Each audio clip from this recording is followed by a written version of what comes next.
Edificante. Abra suas Bíblias, meus irmãos, por favor. Carta de Tiago. Nós vamos no capítulo 1. Vamos pegar os versos 9 ao 11. Eles estão dentro de um contexto maior, é óbvio. Eu falei não faz muito tempo aqui, talvez na introdução, eu sempre lembro que Tiago, ele não tem uma conexão muito fácil. Então você pegar o capítulo 1, começa a ler e termina no 5, legal, porque está bem conectado. Não, há conexão, mas muitos não encontram essa conexão. Então, tem sentido no que ele escreve, claro, é todo sentido. É a palavra de Deus, tem ensino para nós. Há conexão, alguns veem não em todo o texto, a conexão entre eles. E o Carlos Oswaldo, eu citei há pouco tempo, ele consegue enxergar uma conexão muito interessante no livro de Tiago, entre todos os textos. Aí você começa a ler o texto, você percebe que de fato tem sentido, sim, tem conexão mesmo, para você encontrar e usar essa conexão para te ajudar no ensino e no aprendizado, é óbvio. E Tiago, meus irmãos, ele escreve então uma carta para alguns cristãos, possivelmente, né, que estavam dispersos, a Bíblia diz aqui, mas assim, judeus convertidos bem naquele começo da vida cristã ali em Jerusalém. E eles estavam, imagina o começo da vida cristã, aquelas pessoas que mataram Jesus. A vida não estava boa para quem seguia Jesus, né? Tiago, Pedro e João presos, Tiago, apóstolo, morto. E agora esse Tiago é o Tiago, irmão de Jesus. Ele não era discípulo de Jesus.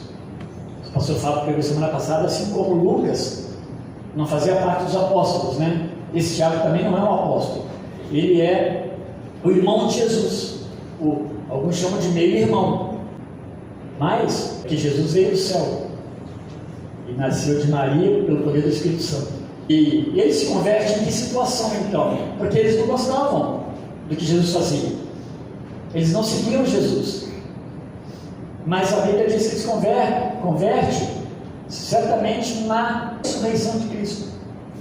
Eles veem Cristo ressurreto. Lá em Coríntios fala isso. E Jesus apareceu também a Tiago. Depois ele vai se encontrar, ele pega ele, todos os irmãos, a família toda, vai se encontrar com Jesus quando Jesus vai subir ao céu. Atos 1 relata isso. A igreja recebe a instrução de Jesus e ele está ali no meio. Tiago, os irmãos de Jesus estão ali no meio. Tá bom? Isso dá todo indício da sua conversão. E Tiago se torna um líder da igreja em Jerusalém. Todo mundo que gostaria de pastorear uma igreja naqueles dias, mas em Jerusalém não, né? Talvez lá em Antioquia, a igreja cresceu muito, né? Depois lá em Éfeso, mas Jerusalém não dá, porque os judeus estavam ali, a massa dos judeus era como uma afronta dentro da terra deles, da casa deles, né? Assim que eles. E Tiago ele escreve, meus irmãos, eu coloquei um tema central para a carta de Tiago, não apenas para esse texto, para que a gente reflita, ao contrário do que muitos determinam quando olham para Tiago sem estudar a carta, né? Muitos dizem que Tiago ele é um homem que ele não crê na fé da salvação, e ele defende a salvação pelas obras. Não é verdade isso, é o contrário.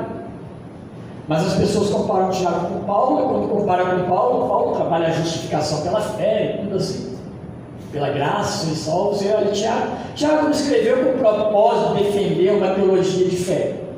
Ele escreve com o propósito de ensinar os irmãos a perseverarem diante das ameaças que eles estavam sofrendo. E vários autores fazem isso. Eles não estão focados em montar uma teologia como Paulo acaba montando uma teologia. Tiago não está preocupado com isso. Através de práticas comuns, você se mostra, se apresenta a sua fé, o Cristo que te salvou, o seu viver diário. Por isso que eu pensei, lutando contra o pecado pela prática da fé salvadora. É para a gente não entrar no caminho de contestar Tiago. Tiago está falando que você tem como se lutar contra o pecado? Pela fé em Cristo, a fé que te salvou. Nós vimos do 2 ao 4, o 1 foi aquela introdução à sua apresentação, Tiago, né? Servo de Cristo, não Tiago, irmão de Jesus, lembra disso que eu falei aqui? Né? Ele se apresenta no texto que eu expliquei aqui. Eu não quis projeção. Tiago, olha, eu sou o irmão de Jesus, eu não sou o Tiago apóstolo. Não, ele não faz isso. Tiago servo de Jesus Cristo, verso 1. E nesses versos 2 ao 4, ele vai tratar dessas questões de uma resposta adequada às provações. Ele começa a falar, o capítulo 1 ele desenvolve isso tudo, esse tempo todo. Uma resposta cristã adequada à fé, à aprovação que vem sobre nós. Olha, eu estou falando uma coisa que é comum, uma coisa que eu e você passamos, provações e provações. E Tiago vai tratar disso aí. E no verso 2 ao 4, ele fala como tratar, como lidar com a aprovação. Ele diz o seguinte: alegrando-se diante dos resultados planejados por Deus em nossa vida. Ou seja, alegrando-se no que Deus está fazendo na aprovação. E ele fala ainda mais com perseverança para que produza maturidade, alegrando-se naquilo que Deus está fazendo, porque a perseverança na aprovação vai te trazer maturidade na vida cristã. Então não desperdice a aprovação. No versos 5 até o 8, ele diz também, outra forma, apelando confiantemente pela sabedoria de Deus, como uma atitude adequada. A aprovação está aí. Apela a sabedoria de Deus. Não sabe como lidar, apela para Deus, a sabedoria de Deus na sua vida. Deus vai te explicar a palavra, vai te mostrar. Você vai ler, vai aprender, o Espírito vai agir. Mas é que a sabedoria é como agir sabiamente. Nós somos servos de Deus. E por fim, quero ver hoje os versos 9 até 11, vivendo sob a perspectiva de Deus. Na provação, na adversidade, viver sob a perspectiva de não sobre, mas sobre a visão de Deus, a perspectiva de Deus para a nossa vida. O que Deus tem para nós? Então, você quer lidar com provação? Precisa viver sob essa perspectiva e não a sua perspectiva. É isso que a gente quer ver. O irmão, verso 9 até 11, o irmão de condição humilde, glorie-se na sua exaltação, e o rico na sua humilhação, porque ele passará como uma flor do campo. Porque o sol se levanta com o seu calor ardente, a planta seca, a sua flor cai, e a formosura do seu aspecto desaparece. Assim também o rico murchará em seus caminhos. Ele está fazendo uma comparação, mas ele não está querendo diferenciar que o rico é mau e o pobre é bom. O rico não é crente, o pobre é crente. Não é isso que ele está falando aqui. O rico vai para o inferno, o pobre não vai, né? Porque ele é pobre. E tanto o rico quanto o pobre, se vão para o inferno, é porque não creem em Jesus, né?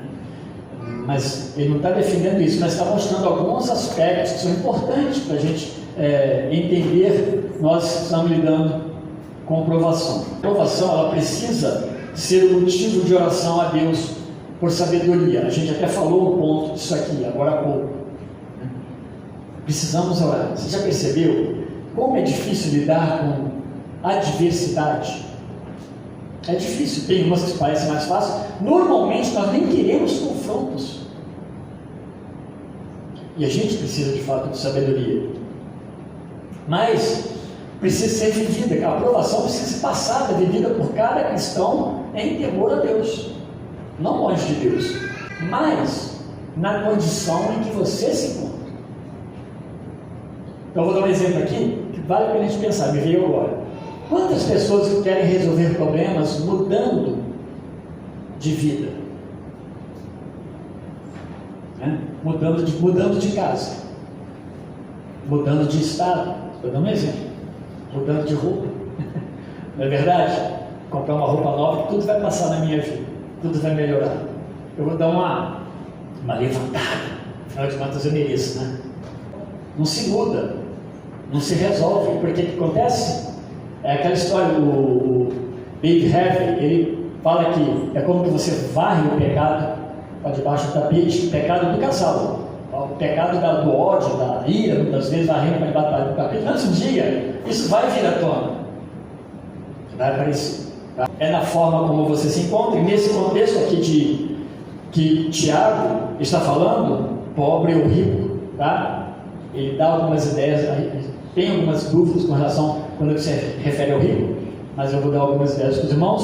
Uma das fontes, meus irmãos, das provações que Tiago está se referindo pode estar no sofrimento mesmo, no sofrimento causado pela opressão de patrões injustos. O Augusto Nicodemos, ele pensa nesse caminho aí. Patrões injustos, não estou falando de crente e não crente, tá? Que agiam sobre essas pessoas, crentes, obviamente, porque ele está falando assim, aos irmãos, né, que estão dispersos, mas estão sob direção e ordem de um patrão, por exemplo, injusto. Era muito comum naqueles dias, ainda mais sendo judeu. Um judeu, meus irmãos, ele era odiado pelos que estão à sua volta, por causa de ser o povo de Deus. Ele chamava os outros de cães. Então não ia ter vida boa para eles fora ali não. Tá? O governo romano trouxe um pouco de pacificação e liberdade, inclusive, para o judeu também no mundo todo. Eles tinham até uma certa proteção, que a religião judaica não era contestada pelo governo por ninguém. E até vale a pena a gente pensar aqui, por que o cristianismo, então, ele teve um acesso no mundo todo antigo? Porque eles olhavam para o cristianismo como um ramo, uma derivação do judaísmo. Isso protegia o cristianismo. Só que chegou um tempo, as coisas foram clareando. O cristianismo é o cristianismo, e o judaísmo não tem nada a ver com o cristianismo. E aí a perseguição se voltou, então, para o cristianismo. Naqueles dias, então, isso não era nada incomum, esse tipo de perseguição. Você ia encontrar o pobre, o escravo, ia ter o rico, e assim, as camadas da sociedade, elas se distribuíam dessa forma. Por isso, meus irmãos, a compreensão de que Tiago está tratando do contraste entre essas pessoas pobres e ricas, não é errado olhar dessa forma, mas ele não quer falar, só não fala que a riqueza é a causa do problema, né? Ainda que Jesus fala para tomar cuidado com a riqueza, a dificuldade que é um homem rico entrar no céu, isso Jesus fala, mas Tiago não está tratando de que por causa disso o rico tem uma dificuldade, né, de ir para o céu ou de crer em Jesus. Mas aqui, meus irmãos, ele está tratando de reflexos espirituais nesse convívio entre essas pessoas. Tinha reflexos espirituais que a gente vai ver. Alguns vão interpretar esse texto então como sendo o pobre ou humilde, em algumas traduções vamos encontrar isso aí, como um crente piedoso, e o rico, esse homem de posição mais elevada, como uma pessoa ímpia. Mas não é bem isso que ele está querendo lidar. Pode ainda apontar para isso, mas ele não quer mostrar a diferença sempre de um rico e um pobre através da sua posição social. A gente olhando para esse contexto e de outras passagens, se você olhar para Pedro, por exemplo, as provações imprimidas, né, para aqueles ricos no contexto de Pedro, da carta de Pedro, aqueles cristãos mais pobres, que a gente percebe lá, era comum. Acontecia de maneira persistente, a ponto de Pedro escrever consolando aqueles irmãos, né? Pedro, naquela primeira carta que ele manda, ele vai orientar aqueles que são perseguidos, né, a seguir em frente. Ele vai orientar, sai de frente. Mas eram pessoas que estavam sendo oprimidas, não tinham direitos legais, eram tirados deles, inclusive, esse direito. Bem local a coisa, e elas sofriam. Tinham restrições em todos os sentidos que a gente possa imaginar. Pedro mandava que elas sigam em frente, que elas olhem para Jesus, que também sofreu injúrias. É tudo essa expressão. Cristo sofreu, então Cristo tem que ser o padrão.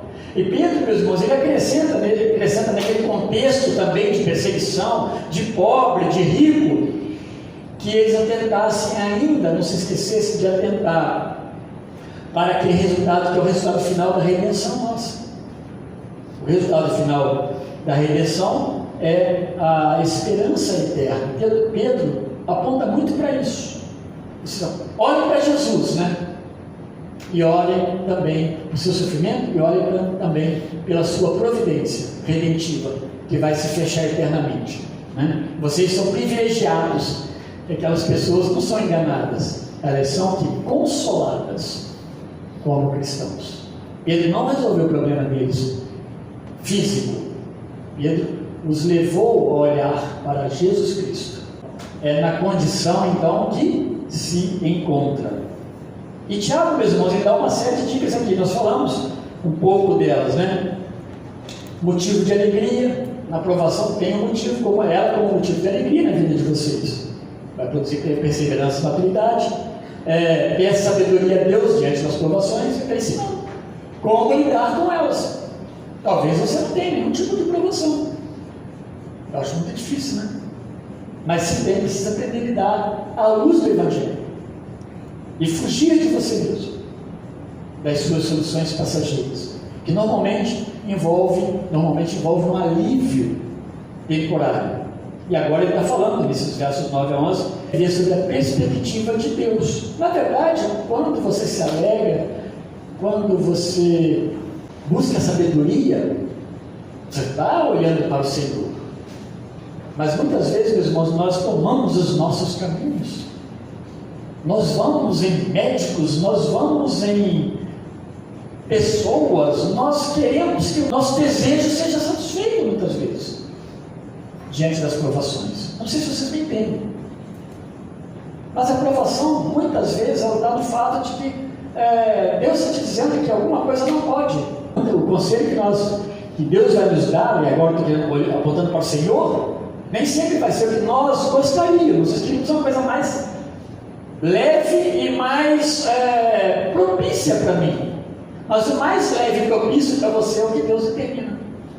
E às vezes é meio desafiador, né? Aqui em Tiago 9 a 11, que nós lemos, ele não está dizendo que alguém de condição humilde está elevado a uma condição social melhor. Porque ele fala dentro dessa questão que será ajudado, né? Mas não é elevar a uma condição social melhor. Tiago não está falando disso para de condição humilde para o pobre.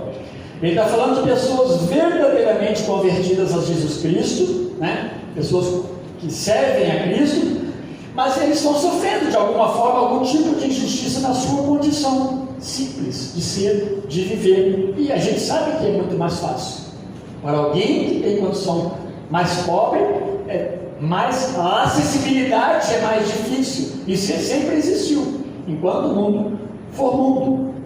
Mas ele está trabalhando para as pessoas, né, que não tinham muito a quem recorrer. Para que lado que eu vou? Para que lado eu vou?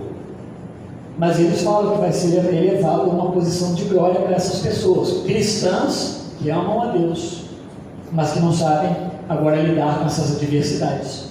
Agora vocês percebam que eu falei sobre isso nas semanas passadas, sobre a questão de perseverança.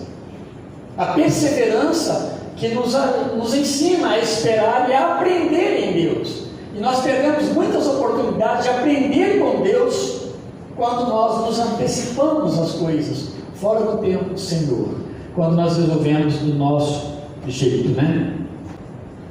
Gloriar-se aqui, essa expressão desse verso 9, na condição de ser humilde, de ser pobre, que é a expressão que ele usa, vai trazer a ideia de manter-se, né, de cabeça erguida diante do problema. É isso mesmo.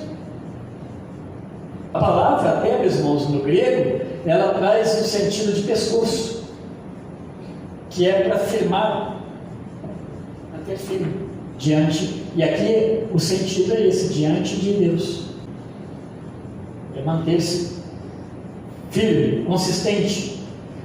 Na verdade, numa atitude de confiança em Deus, no momento mais difícil, no momento das grandes provações. Tiago vai afrontar os ricos aqui. A gente percebe, quando ele oprime os pobres. Mas a palavra humilde aqui, ela está muito mais para alguém que compreende a sua dependência do Senhor. e não de si mesmo. Então agora vocês percebem? Pessoas de fato humildes, né? Financeiramente, carteira. Mas eu estou querendo dizer, meus irmãos, é isso.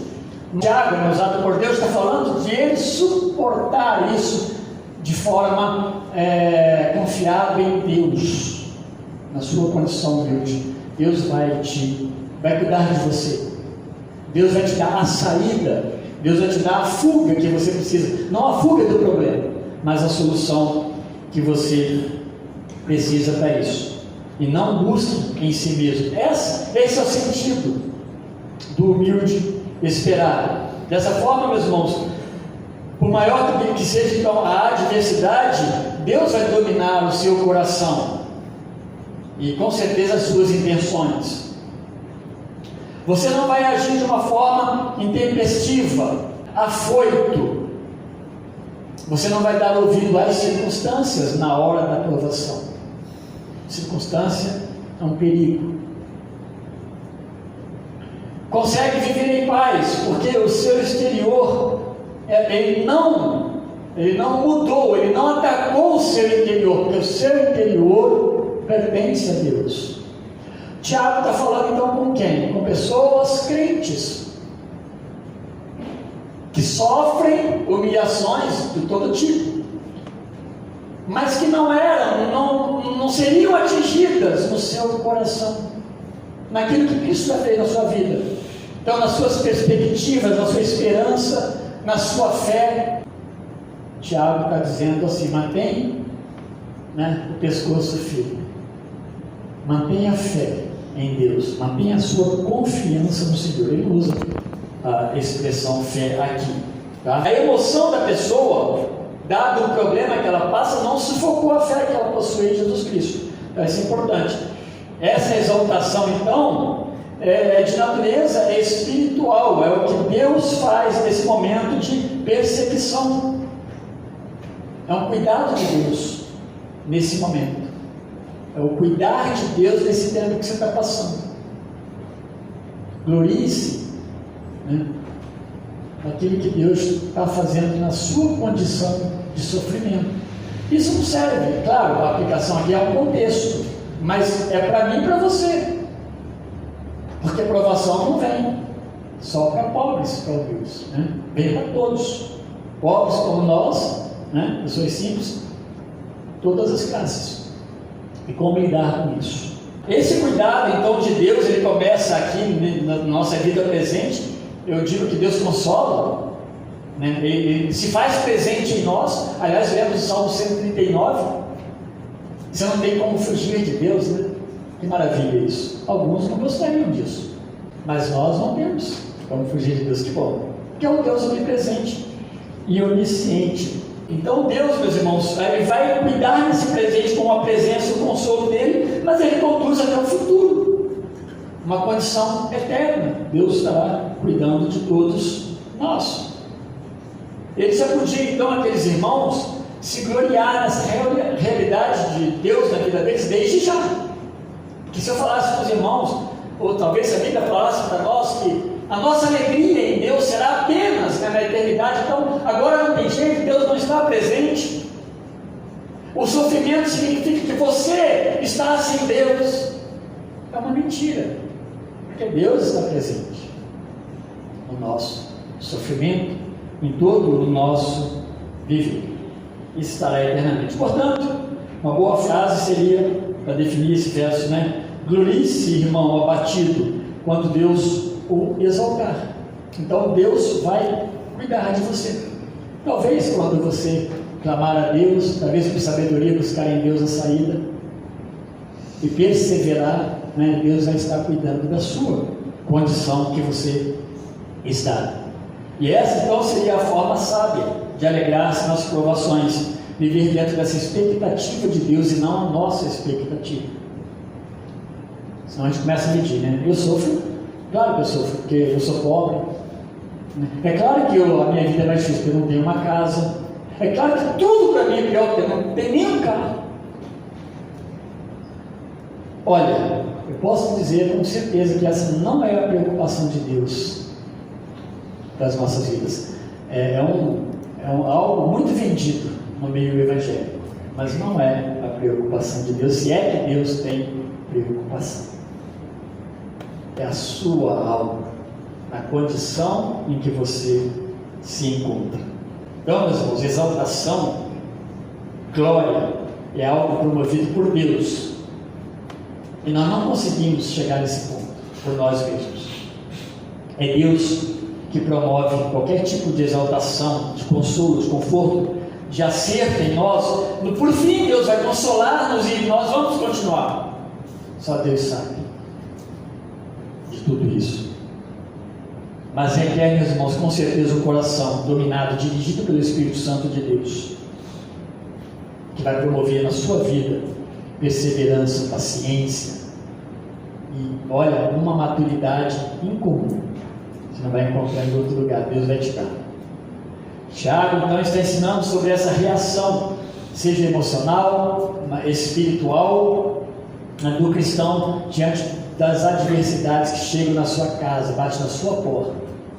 A enfermidade bate, o desemprego, uma porção de coisas, dúvidas sobre o futuro. E aí, da mesma forma como ela bate, Deus também está com você e está cuidando de você nesses problemas. Isso não é um alento apenas humano, mas uma certeza que nós temos na própria palavra de Deus. Então Deus tem as perspectivas corretas para nós. O verso 10 vai mostrar essa posição contrária, né, que ele está falando aí do rico. E esses ricos, eles até poderiam fazer parte daquela comunidade cristã. Ok, ele não está definindo isso. Quem são esses ricos? São pessoas do mundo, no sentido de fora da igreja? São crentes também ricos que estão oprimindo os pobres? Bom, a gente sabe que Corinto tinha muitos problemas dentro da igreja, posições, por causa de dons, essas coisas. Então, não é difícil. Mas, meus irmãos, a gente lê o texto, a gente vê os autores comentando isso e tal, e grande parte deles percebe uma coisa que me chama a atenção, né, nesse texto. Tiago não trata esses ricos como irmãos, nem lá na frente. Como ele fala, o irmão de condição humilde, no verso 9, o irmão de condição mais pobre. Os ricos ele não trata, né, nessa condição de irmão. É uma referência, uma coisa que a gente tem que observar. Pode ser uma referência então a homens ímpios que estão cuidando de pessoas, desses cristãos, e não vão ter muita piedade. Se o crente não tem, imagina outro. E aí, a gente pensando em Pedro novamente, só para nos ajudar, a gente percebe, meus irmãos, que grande parte daquele sofrimento do povo que Pedro escreve vinha de judeus, e judeus ricos, né, naqueles dias, judeus ricos que controlavam as coisas ali, mas sobre os cristãos forasteiros. Essa é uma possibilidade muito grande que a gente percebe no texto lá de Pedro. A maioria daqueles irmãos, no contexto de Pedro, eram escravos. Trabalhavam, não tinham tempo com a família, convívio, uma porção de coisa por causa da situação deles. Se rico, aqui no verso 10, né, essa referência a rico, for ricos, irmãos em Cristo, né, irmãos em Cristo, esse ensino é para que eles se alegrem na condição de possuírem discernimento suficiente em onde se encontra o verdadeiro tesouro. Eles precisam ver isso. Onde está o verdadeiro tesouro da minha vida? Como rico, né? Ou seja, eles vão declarar para Cristo. Tiago talvez falando dessa forma. E ajudaria eles a agirem com humildade e com mais benevolência com aqueles irmãos pobres e humildes. Não arrogância, se forem pessoas crentes. Mas, pelo que a gente percebe, não parece ser assim. Então, meus irmãos, Tiago, na verdade, ele está divertindo esses ricos como sendo possivelmente pessoas ímpias. E, portanto, a própria palavra, né, ela vai derivar em piedade. Assim, de maneira irônica, porque eles vão vivendo de uma forma muito exaltada neste mundo, com bastante coisa, com bastante riqueza aqui na terra, mas Tiago nos apresenta como pessoas ricas, cheias de poder e direitos, mas abatidos diante de Deus. Essa é a questão. Se o rico é crente, ele tome cuidado do seu modo de viver. Atente para isso. Se não é crente, vai viver nessa condição, né? Ele está abatido por Deus. Ele não está vivo diante de Deus. E a gente, olhando para a Bíblia, nós vamos perceber que bens materiais cercam os olhos, enchem os olhos das pessoas. Até nós, crentes, precisamos tomar cuidado com isso. Precisamos muitas vezes de mostrar como Ezequias, né, fez. O profeta chegou: o que você fez, Ezequias? Eu vi uns visitantes da Babilônia aí. O que você fez? Eu mostrei todo o meu tesouro, não omiti nada. A riqueza que tinha. É interessante, né, que dali em diante eu declínio, ao ponto de eles perderem tudo. Nabucodonosor não tem piedade, leva tudo, leva os copos, as pratas, tudo.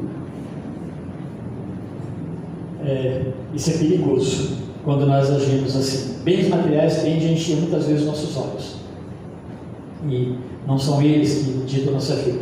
Então Jesus vai exemplificar isso, meus irmãos, essa ideia em várias parábolas, né? Por exemplo, através de um homem que acumulou riquezas de maneira arrogante, ali em Lucas 12, tá? 12, 19 e 20, são dois versos que identificam isso. Ele vai acumular riqueza, mas ele faz isso de forma arrogante, ele vive de forma arrogante, e ao ponto de ele colocar nessas coisas a sua esperança, e ele recebe uma sentença de Deus. Tem um outro identificado apenas como um homem rico. Quando ele morre, ele é conduzido diretamente para o Hades, no sentido ali de lugar inferior, de inferno, lugar, na verdade, de sofrimento, porque ele negligenciou os mandamentos de Deus. Os mandamentos de Deus deveriam levá-lo a encurvar-se diante de Deus, não negligenciar. Lá em Lucas também, um pouco mais adiante, Lucas 16. Quer dizer aqui, meus irmãos, que não significa que a riqueza que as pessoas possuem por si, ela é condenada. E Deus não condena ter dinheiro e ter coisas, né? Eu sempre lembro aqui, não está nesse contexto, que nós como cristãos precisamos administrar os nossos bens para a glória de Deus. A glória de Deus vai quebrar os nossos egoísmos e orgulhos e nossos desejos de ter. E quando a gente começa a querer ter, é que a gente está pensando o seguinte: eu quero tudo aqui e eu não tenho esperança eterna. Jesus fala que a porta é estreita, essas coisas não entram, não passam, não vão para o céu. Mas o homem, meus irmãos, ele não é condenado pela riqueza, ele é condenado por amar as coisas, por botar seu coração nas coisas, né?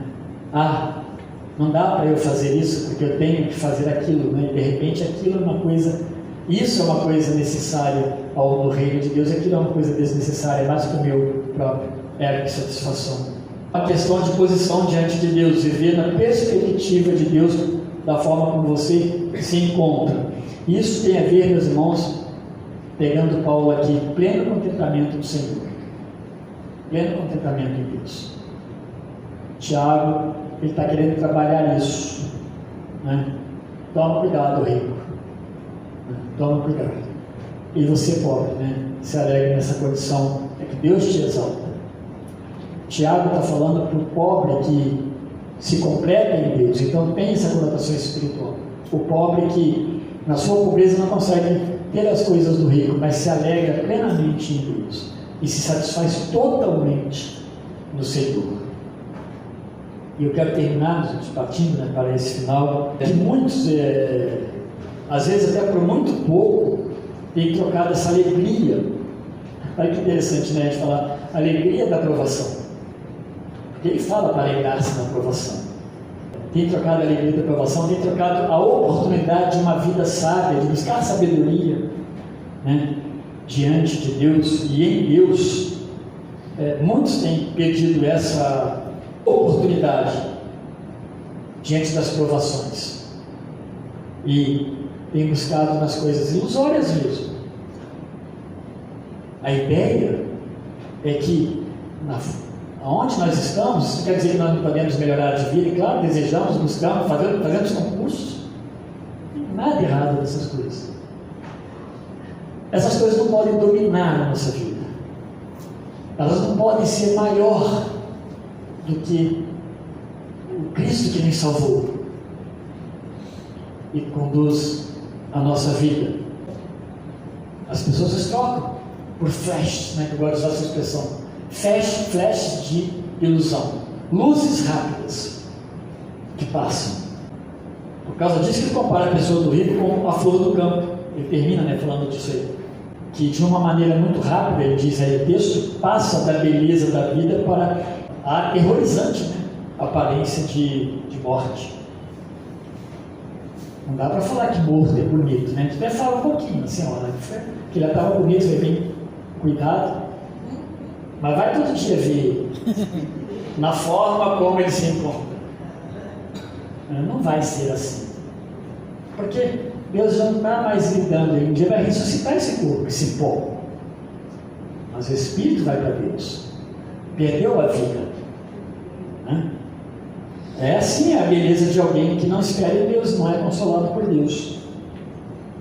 E essa fidelidade, então, do humilde de espírito vai preservá-lo de forma aqui e eternamente, enquanto que o poder e a arrogância daquele que vive dessa forma, do rico, soberbo, vai destruí-lo também eternamente. Isso é muito perigoso, nós estamos falando de coisas sérias. A diferença disso tudo é a realização em Cristo. Então, somente isso. E é isso que eu quero deixar, meus irmãos, a partir desses 3 versos de Tiago. A gente pensar, talvez você fale assim, mas que bom, o pastor falou de rico e de pobre. Eu não sou nenhum dos dois. Não é? Eu não falei de rico e de pobre. Eu falei da nossa situação diante de Deus. Como nós nos apresentamos diante de Deus, na nossa dependência, na nossa forma de viver. O que de fato Cristo é para mim, o que Ele faz em mim. Há diferença? Eu sou alguém que gosto muito de Cristo. Não uma igreja, né? Mas eu não vivo, não dependo dele para viver. E eu respondo isso, essas coisas assim, pela forma como eu vivo, porque Tiago é vida prática. Tiago é vida cristã prática. É esse o confronto que Tiago faz. Por isso que eu coloquei em tema geral, vencendo, né, os pecados por meio de uma fé prática. Deus nos abençoe, Deus nos ajude, e nós podemos contar com Deus, meus irmãos. Essa é a grande maravilha. Cristo não se distanciou de nós, né? Eu vou e deixarei o Espírito. Nós somos habitados. Se há algo bom em nós, é por causa de Cristo e do Espírito. Se a igreja é diferente, é por causa de Deus, de Cristo, do Espírito, não por nós mesmos. Essa é a grande vantagem que nós temos, sim, e precisamos viver isso intensamente. Deus nos ajude. Vamos orar.